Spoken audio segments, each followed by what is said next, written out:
Thank you, Alan, and thank you to the typographics team. And hello to everyone here, and hello everyone on the live stream who are watching this instead of working, shadow deadlines. And hello to all the people from the future who are watching this on YouTube and probably ended up here only because YouTube autoplay next video feature after watching someone else's talk, and this came up. I will stop addressing people from the future, even though I have so many questions, like do you have flying cars yet? And did you finally figure out a use for variable fonts? So as Alan said, my name is Yotam. I'm a graphic designer. The title of this talk is Graphic Design is Easy. And according to the website, this is an attempt to articulate a design process that rejects overthinking and embraces obvious, lazy, and reductive ideas. So I will do that today first by sharing a few references that I find interesting and relevant to this process, and then a selection of work from the past 10 years, some client work, some personal and collaborative work, some school work, and a worrying number of rejected projects that are all connected through this thread. There's an alternative title to this talk, which is, I guess I can just, and I've added this title after noticing I've been using these words when working and when talking about my work. And it became sort of a litmus test where I check if my design actions complete this sentence comfortably. The first reference I'm going to share is what I think is the greatest piece of graphic design ever made. And it is the Burger King free Wi-Fi logo. And I think it's a perfect marriage of form and meaning. And I do believe it's the greatest piece of design because I think it cannot be made better. I don't think no one can make a better version of this. Nothing can be added, nothing can be taken out. Another example of outstanding design is this license plate.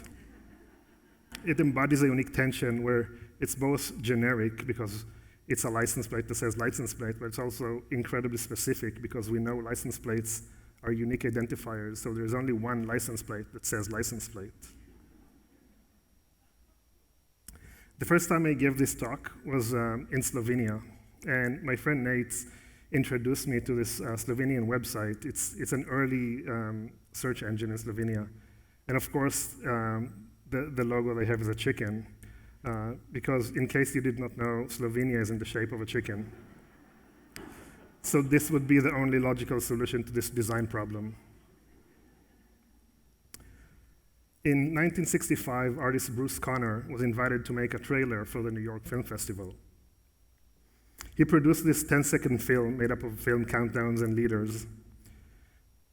The trailer was rejected, but Conner was invited to design a poster for the festival instead. So he just took the 240 frames corresponding to his 10-second film and laid them out in sequence to create this poster. And if you look closely, it includes all the details needed for a functional event poster. For my last reference, I'd like to share this, my favorite film trailer by Godard.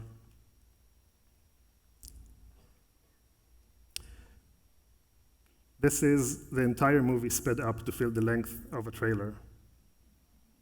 And I find it to be an honest, objective, and complete representation of the movie, without the labor and forced hierarchy that editing would bring, still functioning as a movie trailer.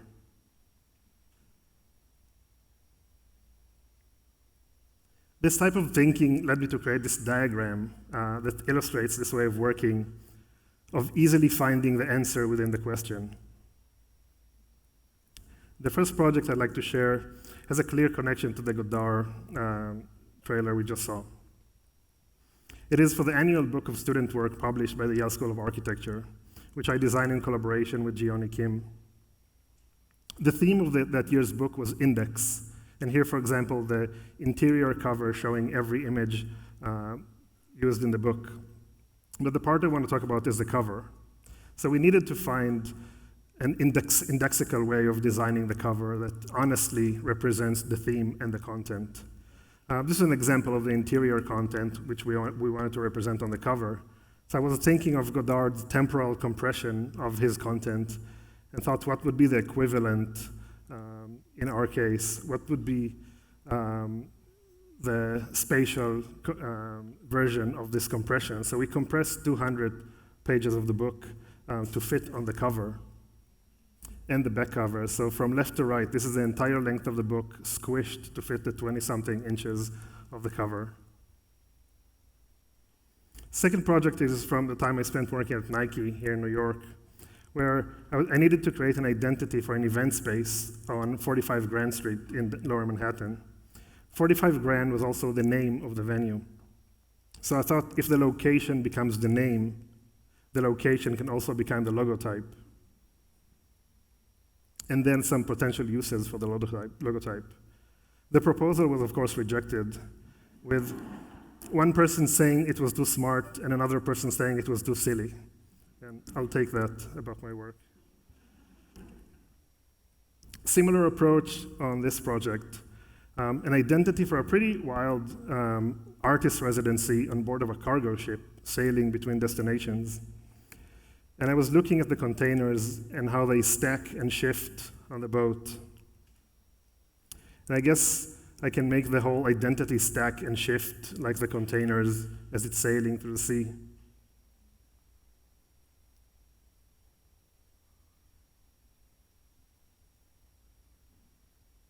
Which could also apply to the layout of the website, where paragraphs stack and shift and images gallery stack and shift. Another project from that time, when I was working at Studio Projects, is this bilingual identity for a series of screening events at a museum in Hong Kong. I thought I could just use the structure and logic of each writing system and apply it to the other writing system differently in each iteration, so that English gets oriented from top to bottom in different ways, or gets broken down like the Chinese graphemes, or the Chinese breaks down to match the English syllables, and the languages interweave differently in each version. Another project that breaks up type is this identity for the 2015 MFA exhibition at the Yale School of Art, designed in collaboration with Sasha Portis. The gallery was not big enough to fit all the work of all the students, so the exhibition was split in half into 2 shows. So the invitation was perforated and designed in a way that in order to see it in full, you would have to take it apart and put the 2 halves back together, just like the exhibition. We were then asked to make an 8.5 by 11 flyer to hang around the campus. And we couldn't apply the same gesture to a static pinned up flyer.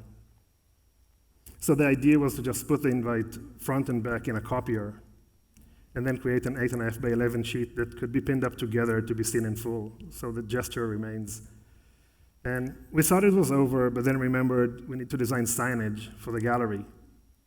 And lucky for us, the gallery doors were exactly in the same proportion of the original invite. Another project from my time in school. So there was a final assignment in video class where we needed to make a video for a screening event that was held at the end of the semester. And I was kind of lost and didn't know what to do. I'm not really a video artist, but then I remembered I'm a designer, so I guess I can just make a poster announcing the screening. The requirement was to make a video, so it had to be a video poster. So I bought the cheapest roll of fabric I could find on eBay, and I printed some test sheets of a typeface I was working on at the time, and created this video piece / announcement poster for moving image methods, which was the class, and it has all the required details of and information for a poster.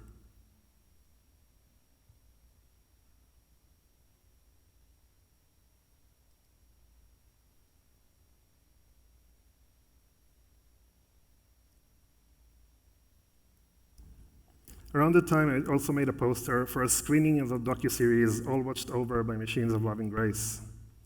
And while I was working on this poster in InDesign on my MacBook with the fluorescent lights above me and the camera I used to take this picture, I realized that I'm watched over by the machines.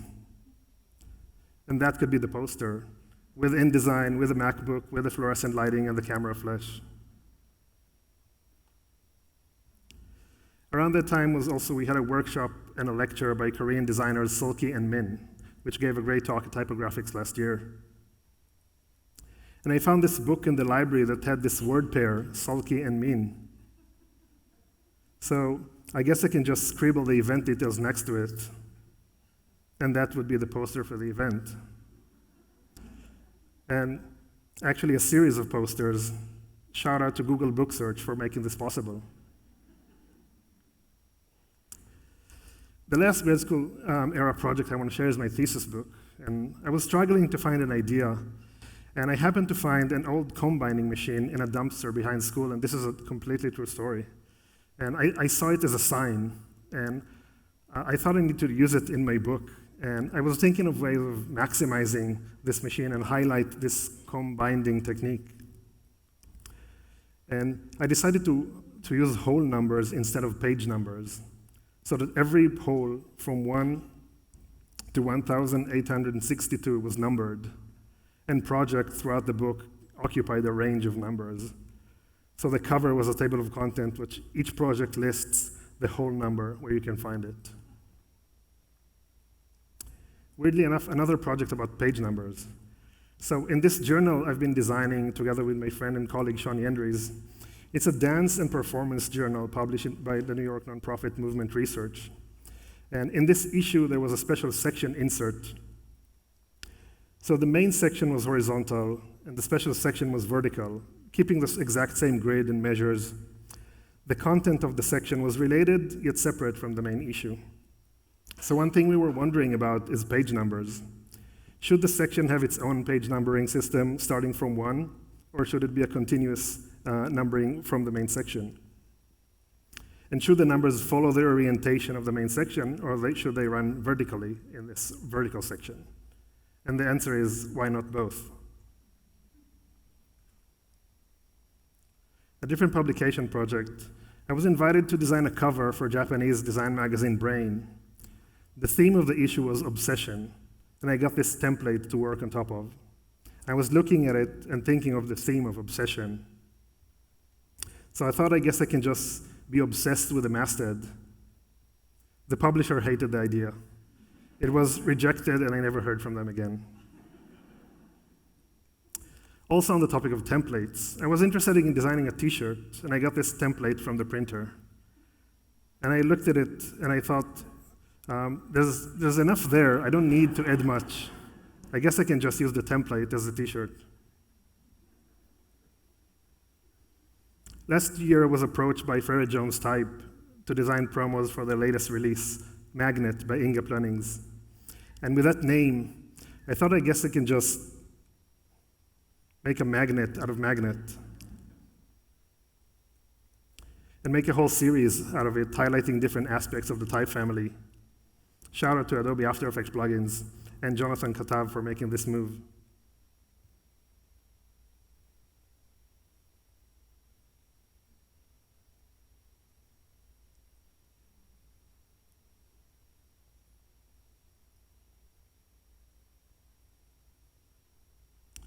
The last project is another one for a type foundry. Hebrew Type Foundry Fontef, we're releasing a set of classical Hebrew typefaces, reviving a set of classical Hebrew typefaces, and wanted a mini site where people can see and test their font. But since different people are looking for different things in a font, and this was such a large set of almost 100 styles, together with designer and developer Meir Sadan, we decided to just build a design tool instead. So the site was a tool for people to design their own specimen, testing different sizes and styles they need, and then downloading and print to PDF. And these are some of the layouts that were made with this tool. Thank you.